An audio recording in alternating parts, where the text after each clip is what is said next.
சின்ன குழந்தைகளை ஸ்கூலுக்கு கூப்பிட்டு போனோன்னா பாட்டு தான் சொல்லி கொடுப்பாங்க. முதல்ல போனோன்னா எடுத்தோன்னே குழந்தைகளுக்கு கம்பராமாயணத்தை சொல்லி கொடுத்தா டீச்சரை அடித்து கொன்னே போடுவேன். எல்கேஜியில் உட்கார வச்சுக்கிட்டு அவனை வந்து விற்படும் தடந்தோல் வீரா வீங்கினில் இறங்கை வெற்பில் நற்பெரும் தவத்தலாயன் அந்த டீச்சர் சொன்னுச்சுன்னா மண்ணை வாரி டீச்சர் முகத்தில் போட்டுருவான். அந்த குழந்தைக்கு அம்மா இங்கே வா வா ஆசை முத்தம் தாத்தா இலையில் சோறு போட்டுனா தான் ஜாலியாக பாடுவான். குழந்தைகளுக்கு கூட படிப்பு என்பதே பாட்டிலிருந்து தான் தொடங்குது. அதனால் இசைக்கு வயது, மதம், ஜாதி, இனம், மொழி அனைத்தையும் கடந்தது இசை. அதனால தான் வந்து கவிஞர்கள் வந்து வேறு மாநிலத்திலேயோ வேறு நாட்டிலேயோ புகழ் பெறவில்லை. இசை கலைஞர்கள் தான் புகழ் பெற்றிருக்கிறார்கள். குறிப்பாக எத்தனையோ பெரிய கவிஞர்கள் நம்ம நாட்டில் இருந்தாலும் அவங்கள இந்தியாவில் இருக்க எல்லா மாநிலத்திலையும் தெரியாது. ஆனால் இசை புயல் ஏஆர் ரகுமான உலகம் முழுவதும் தெரிந்ததற்கு என்ன காரணம்னா அவர் கையில் இருந்த இசை தான். உலகத்தில் ஆஸ்கார் விருதை வாங்கி கொண்டு எல்லா புகழும் இறைவனுக்கேன்னு சொல்லி இந்தியனின் பெருமையை உலக அரங்கிற்கு எடுத்து காட்டிய ஏஆர் ரகுமான் வந்து இசை தான் உலகளாவிய பெருமையை கொண்டது. அதனால தான் இன்றைக்கி வந்து இசையை பற்றி ஒரு தலைப்பு. மக்கள் இசையும் திரை இசையும் பெரிதும் வழிகாட்டுவது இளைஞர்களுக்கா குடும்பத்தினருக்கா சமுதாயத்திற்கா? அருமையான தலைப்பு. ஆனால் நமக்கு தலைப்பு நல்லா பேசுங்க, நல்லதையே பேசுங்க. ஆனால் இன்றைக்கி மட்டும் நீங்கள் என்ன மாற்றிக்கலாம்னா நல்லா பாடுங்க, நல்லதையே பாடுங்க அப்படின்னு வச்சுக்கணும். அதனால் நல்லா பாடுறத நல்லதையே பாடணும். நல்லா பாடுறவன் சில பேர் நல்ல பாட்டை பாடுறதில்ல. அதனால் அவங்களுடைய நல்ல குரல் கூட சிலருக்கு வெறுப்பாகி போயிடுது. ஆனால் சிலருக்கு வந்து நல்ல பாட்டை பாடுவாங்க, குரல் நல்லா இருக்காது. அருமையான பாட்டை எடுத்து பாடுவாங்க, குரல் நல்லா இல்லைன்னா அந்த பாட்டை ரசிக்க முடியுமா? உதாரணத்துக்கு ரொம்ப அழகான ஒரு பாட்டை எடுத்து ஒருத்தர் பாடுறாரு. உதாரணத்துக்கு இசைஞானி இளையராஜாவோட இசையமைப்பில் வந்த அலைகள் ஓய்வதில்லையில் விழியில் விழுந்துங்கிற பாட்டை இசைஞானி எப்படி பாடியிருப்பாருன்னு உங்களுக்கே தெரியும். அதை ஒரு ஆள் இப்படி பாடுறாருன்னு வச்சுக்கோங்க. இப்பொழுது அலைகள் ஓய்வதில்லை என்ற படத்தில் இந்த பாடலை நான் பாடுகிறேன். வெளியில் விழுந்து இதயம் நுழைந்து உயிரில் கலந்த உறவேன். ஆடியன்ஸ்லாம் கல்லை பொறிக்கிடுவேன். கொஞ்சம் நஞ்சம் எங்களுக்கு இருந்த இசைஞானத்தையும் கெடுத்து விடாதப்பான்ட்டு. ஆனால் அதையே இசைஞானி சொரத்தோடு ஆரம்பிப்பார். ச க ம ப நி ச சானி ப ம க ச மம ப ப ப ப கம க கம க ச நினி ச க க க க ச நினி ச க க மம ப சா ச நினி க க மம நினி ச ச நினி ச. விழியில் விழுந்து இதயம் நுழைந்து உயிரில் கலந்த உறவே இரவும் பகலும் உரசி கொள்ளும் அந்தி பொழுதில் வந்துவிடு. ஒரு நல்ல பாட்டை நல்லா பாடினா தான் கேட்கறதுக்கு நல்லா இருக்கும். மக்கள் இசையும் திரை இசையும் பெரிதும் வழிகாட்டுவது இளைஞர்களுக்கா குடும்பத்திற்கா சமுதாயத்திற்கா? ஐயா, திரைப்படங்களோட பாடல்கள் சொல்லாத கருத்துக்களே இல்லையா? அப்படிதான் ஒரு தாய் குழந்தைய தாலாட்டி பாட்டு பாடி கேட்டிருப்பீங்க. ஆனால் ஒரு மகன் தன் தாயை ஒரு குழந்தைய நினைச்சு பாடுறது எங்கள் திரைப்பட பாடலில் தான் இருக்கு. ஹராரிராரோ நான் இங்கே பாட தாயிரி கண்ணுறங்கு என்னோட மடி சாய்ந்து. ஹராரிராரோ நான் இங்கே பாட தாயினி கண்ணுறங்கு என்னோட மடி சாய்ந்து.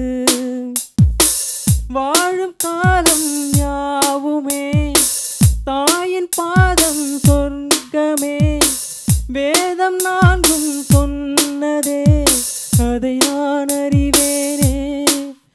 அம்மா எனும் மந்திரமே அகிலம் யாவும் ஆள்கிறதே.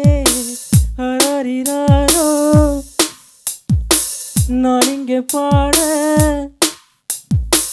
தாயே நீ கண்ணுறங்கு என்னோட மடி சாய்ந்து வேறில்லாத மரம் போல் என்னை நீ பூமியில் நட்டாயே ஊர்கண் எந்த மேலே பட்டால் உன்னுயிர் நோக துடித்தாயே உலகத்தின் பந்தங்கள் எல்லாம் நீ சொல்லி தந்தாயே பிறப்புக்கும் இறப்புக்கும் இடையில் வழி நடத்தி சென்றாயே உனக்கே ஓர் தொட்டில் கட்டி நானே தாயாய் மாறிட வேண்டும் அலறினாரோ நான் இங்கே பாட தாயே நீ கண்ணுறங்கு என்னோட மடி சாய்ந்து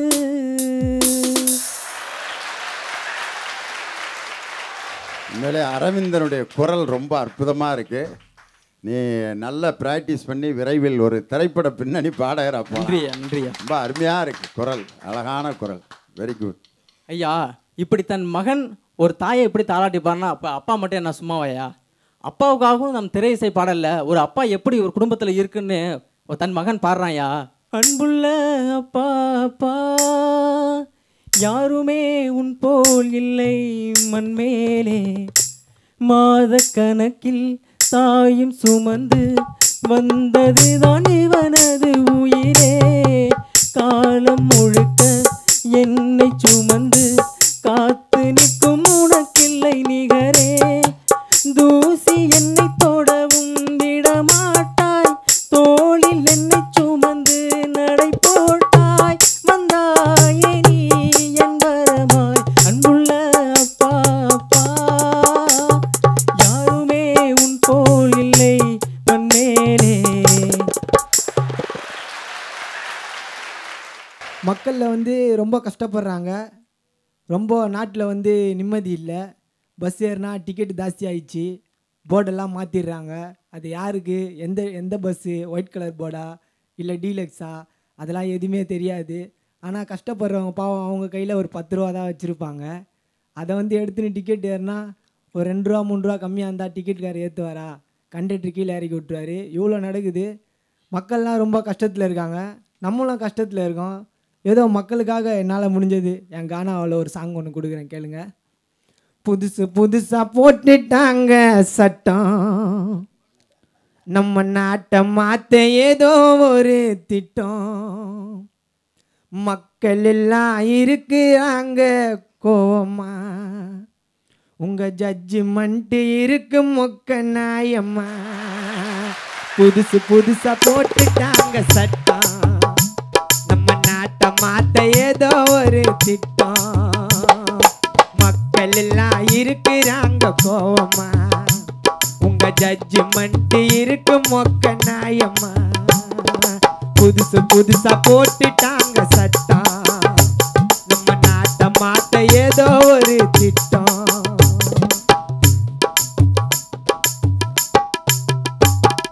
பெட்ரோல் விலை ஏறி போச்சு, டிக்கெட்டு விலை கூடி போச்சு, 500 1000 மாறாம போச்சு. இதுக்கு காரணமே அந்த மோடி ஆட்சி. ஐயா திடீர்னு எல்லாத்தையும் மாத்திட்டா கஷ்டப்படுறவங்க தான் அப்போ அந்த பேங்க் ஆண்ட நின்னாங்க. பணம் இருக்கிறவங்க யாரும் போய் அந்த பேங்க் ஆண்ட நிற்கல ஐயா. அதனால வந்து ஆமா தம்பி, ஒரு தப்பா 500 ரூபாய் மாத்தணும்னு போய் ஒரு கிளவி நின்று அந்த வரிசையில் நின்று மயக்கம் போட்டு விழுந்து அப்படியே போட்டுக்குன்னு போச்சு தம்பி. ஐயா அதுக்கும் காணா வைக்கிறதுக்கு என்னதான் ஐயா கூப்பிட்டாங்க? அழுதுக்குன்னே பிறந்த நீ பிறக்கும் போது அழுவ வச்சுட்டு போற நீ மண்ணில் மறையும் போது சந்தோஷமா இருக்கும் ஒன்னா சுத்தும் போது, சந்தோஷமா இருக்கும் ஒன்னா சுத்தும் போது, உன்னோடைய நினைப்பு வந்து வந்து போது, உன்னோடைய நினைப்பு வந்து வந்து போது. ஆவி பொண்ணா கூடு சத்தா சுடு காடு, ரோஜா மாலை போடு மஜா வண்ணி பாடு. இன்னா இருக்குது கடவுள் நீ வேண்டி, இன்னா இருக்குது இருக்குது கடவுள் நீ வேண்டி. எல்லாரும் செத்துட்டா குழியில தான் இருப்பாங்க, என்ன செத்துட்ட பிறகு நொண்டுங்கப்பா குழிய நோண்டி. இன்னா இருக்குது கடவுள் நீ வேண்டி, செத்துட்டாக்கா என்ன குழிய நோண்டி. அழுதுக்குன்னே பிறந்த நீ பிறக்கும் போது, அழுவ வச்சுட்டு போற நீ மண்ணில் மறையும் போது. ஐயா அதுக்கும் பாட்டு வச்சிருங்க ஐயா. நான் மக்கள்லாம் ரொம்ப கஷ்டப்படுறாங்க, மக்களுக்கோசம் ஒரு பாட்டு பாடணும். ஒரு அம்மா வந்து ஒரு புள்ளைய எவ்வளோ கஷ்டப்பட்டு படிக்க வைக்கிறாங்க, அது வந்து மிகப்பெரிய வந்து ஒரு கஷ்டம் ஐயா. அம்மா வந்து ஒரு புள்ளைய வந்து படிக்க வைக்கிறதுக்கு நிறைய இடத்துல வேலை செய்வாங்க, துணி துவைப்பாங்க, வீடு பெருக்குவாங்க, பல இடத்துல போய் வேலை செஞ்சு அந்த புள்ளிக்கு வந்து ஒரு அழகான ஒரு ஃபேண்ட் செட்டி எடுத்து கொடுத்து அந்த புள்ளியை ஸ்கூலுக்கு போட்டு அனுப்புறதை பார்க்குற அழகு இருக்குது பாருங்க ஐயா. அந்த அழகுக்கு தனி மரியாதை இருக்கு ஐயா சிட்டியில். அந்த அழகை வந்து அழகாக சொல்கிறேன் கேளுங்க ஐயா, என் பாட்டில் கானா பாட்டில். காலேஜ் படிக்க வைக்க கண்ணில் உசிர வச்சுக்கிட்டு, கருவ மாடு மேக்கிறையா வாய்க்கா வரப்புல, கருத்தா படிக்கணும் நீ நிறைய மார்க்கு எடுக்கணும், கண்டபடி சுத்தாதப்பா உன்னை மேதையாக்கி பார்க்கணும். காலேஜ் படிக்க வைக்க கண்ணில் உத்திர வச்சுக்கிட்டு, கருவமாடு மேய்க்கிறையா வாய்க்கா வரப்புல, நான் கருவமாடு மேய்க்கிறையா வாய்க்கா வரப்புல, கருத்தா படிக்கணும் நிறைய மார்க்கு எடுக்கணும், கருத்தா படிக்கணும் நிறைய மார்க்கு எடுக்கணும், கண்டபடி சுத்தாதப்பா தெருவில் பொறுக்காதப்பா கலெக்டர் ஆக்கி பார்க்கணும்.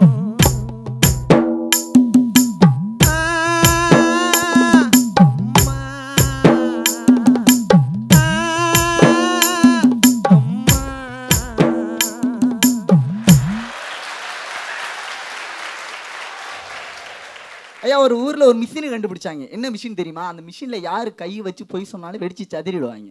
மிஷினை கொண்டு வந்து பஞ்சாயத்தில் வச்சாங்க. அங்கிட்டிருந்து ஒரு பொண்டாட்டிக்காரி வந்தான். வந்துட்டு மிஷினில் கையை வச்சு சத்தியம் பண்ணான், இனிமேல் என் புருஷனுக்கு பிடிச்சதெல்லாம் சமைச்சு போடுறேன்ட்டு. உடனே வெடிச்சு சதிரிட்டான். அங்கேருந்து நம்ம ஊர் அரசியல்வாதி ஒருத்தன் வந்தான், கையை வச்சு சத்தியம் பண்ணான், இதுமே என் மக்களுக்கு நான் நல்லது தான் செய்வேன் அப்படின்ட்டு. உடனே அவனும் வெடிச்சு சதிரிவிட்டான். அங்கிட்டு இருந்து ஒரு பொம்பளை பிள்ளை வந்துச்சு, மிஷினில் கை வச்சு சொன்னிச்சு, இனிமேல் நான் எந்த ஆம்பளை பயிலோடய ஏமாற்ற மாட்டேன்னு. உடனே மிஷினை வெடிச்சு சதிரிப்பிச்சியா. இன்னைக்கு அது மாதிரி எனக்கு காதல் பொண்ணு காதலியா. அதை தான் என் சினிமாவில் அழகா சொன்னாங்க.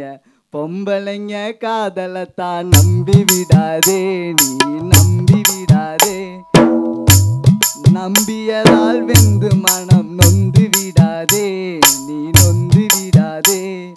அத்தானு சொல்லி நடப்பா ஆசைய காட்டி, அண்ணானு சொல்லி நடப்பா ஆளையும் மாத்தி, ஆம்பளை எல்லாம் அகிம்சா பாத்தி, பொண்ணுங்க எல்லாம் தீவிரவாதி, பொம்பளைங்க காதலைத்தான் நம்பி விடாதே, நீ நம்பி விடாதே.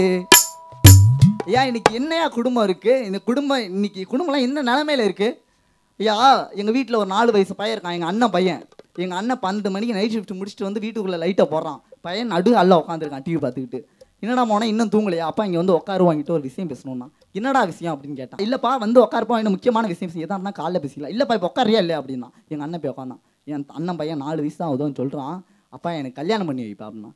எங்கள் அண்ணன் அப்படியே எங்கள் அண்ணனுக்கு ஷாக் ஆகிட்டான். என்னடா 4 வயசு தான் ஆகும், உனக்கு யாரா பொண்ணு தருவா? பொண்ணுலாம் நான் பார்த்துட்டு நீ கல்யாணம் மட்டும் பண்ணி வை அப்படின்னா. என்னடா சொல்கிற அப்படின்னு. இல்லை நான் பொண்ணுலாம் பார்த்துட்டேன். யாரா பொண்ணுன்னு எங்கள் அம்மா கையை அமைக்கிறாங்க. அவன் சொன்னான் பாருங்க, நீ மட்டும் எங்கள் அம்மா கல்யாணம் பண்ணிக்கிட்டே, நான் உங்கள் அம்மா கல்யாணம் பண்ணக்கூடாதாங்கிறான். 4 வயசு பையன் இப்படிலாம் கேட்குறான் அன்றைக்கி. அது இல்லாமல் ஒரு பையன் அங்கேருந்து ப்ராகஸ் இப்படி எடுத்துட்டு அம்மாட்ட ஓடி வந்தான். ஏம்மா கையெழுத்து போடுமா? தம்பி நான் போடக்கூடாதுரா, அப்பா தாண்டா கையெழுத்து போடணும் அப்படின்னாரு. அப்படி தான் அப்பா தாண்டா கையெழுத்து போடணும் அப்படின்னு அந்த அம்மா சொன்னிச்சு. அதுக்கு அவன் சொன்னான். அதுக்கு அம்மா சொன்னாங்க, இந்த கார்டு உங்கள் அப்பா கண்ணில் படுற மாதிரி எங்கேயாச்சும் வைடானோன்னே இந்த பையன் வேலைக்காரி இடுப்பில் வச்சுவிட்டான். இது மாதிரி எனக்கு இருக்குது பயவில் அப்படி இருக்காங்க. எங்கள் அம்மா டீச்சரியா மாதம் 50,000 சம்பளம் வாங்குறாங்க. 30ஆம் தேதி சம்பளம் வாங்கிட்டு வந்து எங்கள் அப்பா கையில் கொடுத்துட்டு காலில் விடுவாங்க. மாதம் 30 நாள் எங்கள் அப்பா எங்கள் அம்மா காலில் விழுந்துட்டு இருப்பார். இது மாதிரி இருக்குது. அன்னைக்கு உண்மையிலே உங்கள் அப்பா வாழ தெரிஞ்சவரியா? உண்மையிலே அவரை பாராட்டினேன். சில பேர் நிமிர்ந்தவன் தான் கோர்ட்டில் போய் நின்றுக்கிட்டு இருப்பேன், போட்டு அப்படின்வேன். கோர்ட்டில் போய் உட்காந்து வக்கீலுக்கு ஃபீஸ் கொடுத்துக்கிட்டு இருப்பேன். உங்கள் அப்பா பிழைக்க தெரிஞ்சவர், பிரச்சனையை ஈஸியாக சால்வ் பண்ணிடுறாரு. அதனால் ஒன்றும் பிரச்சனை இல்லை. இதில் என்ன? அன்னைக்கு ரெண்டு பேரும் ரோட்டில் சண்டை போட்டுட்டு இருந்தா, ஒரு பையன் உட்காந்து வேடிக்கை பார்த்துக்கிட்டு இருந்தான். அங்கிருந்து ஒருத்தன் தான், டேய் என்னடா இப்படி சண்டை போடுறாங்க 2 பேரும் வேடிக்கை பார்த்துட்டு இருக்கே அப்படின்னா, இல்லை எங்கள் அப்பா அதில் சண்டை போட்டுக்கிட்டு இருக்காரு என்னென்ன. யாரா அவங்க அப்பா? அதுக்கு தாண்டா சண்டையே போடுறானுங்க அப்படின்ட்டு. அது மாதிரி எனக்கு குடும்பம் இன்னைக்கு இருந்துகிட்டு இருக்கியா? அதான் பாடுறேன், நம்ம சினிமாவில் அதுக்கு தான் குடும்பத்தை பாட்டு விட்டானுங்க. வாடி பொட்ட புள்ள வெளிய என் வாலிபத்தை நோகடிச்ச கிளிய, வாடி பொட்ட புள்ள வெளிய என் வாலிபத்தை நோகடிச்ச கிளிய, நீயா ஒண்ணு தாரியா இல்ல மோதி பார்க்க போறியா, என்ன மொத ராத்திரியில் முக்கரிக்க வந்தவளே, வாடி பொட்ட புள்ள வெளிய என் வாலிபத்தை நோகடிச்ச கிளிய, போட்ட பின்னால பொண்டாட்டி மூடக்கூடாது, அடி ஓடக்கூடாது, அடி போடக்கூடாது, உன்னைக்கு தான் பால் கொடுத்த ராத்திரி, அந்த பூனைதான உன் புரித்த சுந்தரி, ராத்திரி முடிஞ்சு வந்து எல்லாம் தண்ணீரில் குடிச்சாங்கடி, ராத்திரி முடிஞ்சு வந்து நான் தண்ணீரில் குடிச்சேடடி. அப்படி இருக்கியா நீ குடும்பத்தோட நிலைமை? ஐயா, குடும்பத்தில் கணவன் மனைவி இடையே எடுத்துக்கணுன்னா எல்லாருமே இருக்கிற நல்ல எப்படி சொல்கிறது, அவங்க சந்தோஷமாக இருக்கிறது தான் பற்றி பேசுனாங்க ஐயா. குடும்பத்தில் ஏகப்பட்ட நகைச்சுவை இருக்குது ஐயா. ஆனால் அப்பான்ற ஒரு ஸ்தானத்தில் இருக்கிறவர் அவர் படுற கஷ்டத்தை, எனக்கு அப்பா இல்லை ஐயா, அதனால் எங்கள் அப்பா இருந்திருந்தா அவர் எப்படி இருந்திருக்காரு.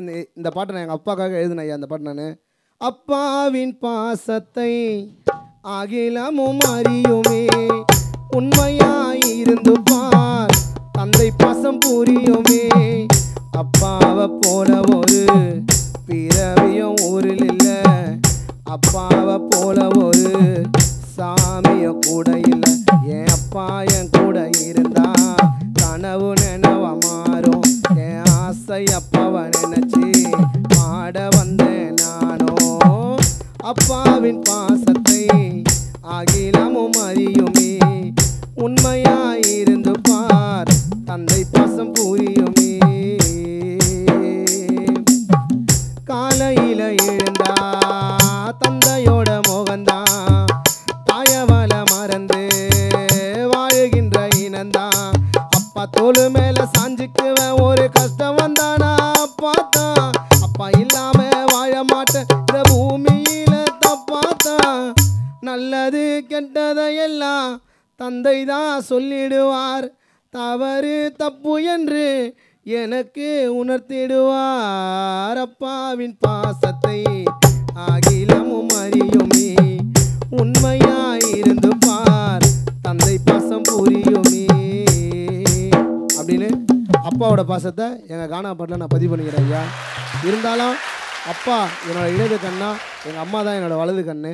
எங்கள் அம்மாவுக்கு நாங்கள் என்ன மாதிரி பாட்டை கொடுத்துருக்கோம் தெரியுமா எங்கள் கானா பாட்டில்? உண்மையிலே ஒன்று இல்லாதப்போ தான் அதனுடைய அருமை தெரியும் நமக்கு.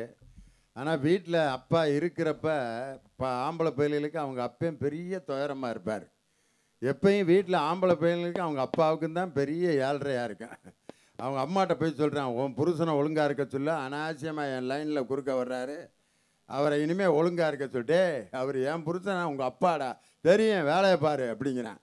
அவங்க அப்பா வீட்டுக்கு வந்தாலும் இந்தா வந்துருச்சு ஏமே, இனிமேல் வீட்டில் நிம்மதியாக இல்லைன்னா அவங்க அப்பா இந்த இதில் வந்துட்டான், இப்படி எந்திரிச்சு வெளியே போயிடுறேன்.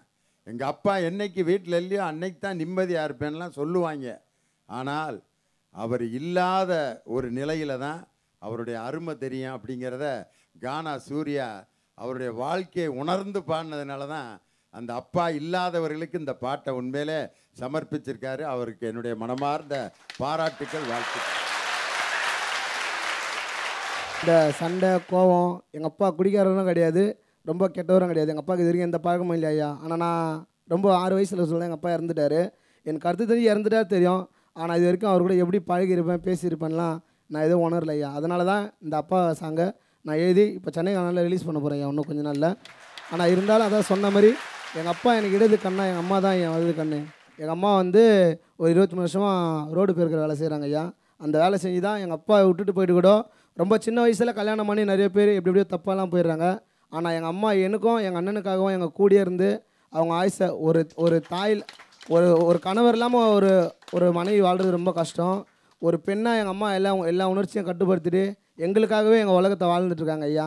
அதனால் எங்கள் அம்மாவுக்கு நான் இந்த பாட்டை சமர்ப்பிக்கிறேன் ஐயா. 7 ஜென்மங்கள் போதாதம்மா, பல 100 தெய்வங்கள் ஈடாகுமா அம்மா. 7 ஜென்மங்கள் போதாதம்மா, பல 100 தெய்வங்கள் ஈடாகுமா அம்மா. உன்னை கருவில் சுமக்க கொடுத்த ஒரு வரம் தானம்மா, மீண்டும் உந்தன் வயிற்றினிலே குழந்தையாக பிறப்பேனம்மா. தவம் இருந்து என்ன நீயும் பெற்று எடுத்த சோறு தண்ணி நீ மறந்து பாலூட்டி அலங்கரிச்ச. எங்கள் அம்மா எவ்வளோ கஷ்டப்பட்டாலும் வேலை மேலே ஒரு 150 கொடுத்தா கூட அந்த 150 எடுத்துன்னு தான் எங்களுக்கு சாப்பாடாக்கி போடுவாங்க ஐயா. பசியில் பால் கொடுத்து பாசம் வர வாங்கி வந்த, வெயிலில் வேலை செஞ்சு என் முகத்தில் சிரிப்ப தந்த, சாமிக்கு ஏத்திர தீபம் இன்னும் என் தாய்க்கு இடலையே. என் அம்மா பாதங்களை நானும் கழுவுற கண்ணீர் போதலையே. அழுவாதம்மா உன்னை நினைப்பேனம்மா, உயிருள்ள வரையில் நானும் இருப்பேனம்மா, உன் கூட இருப்பேனம்மா அம்மா. இது அம்மா மேல பாசம் ஐயா.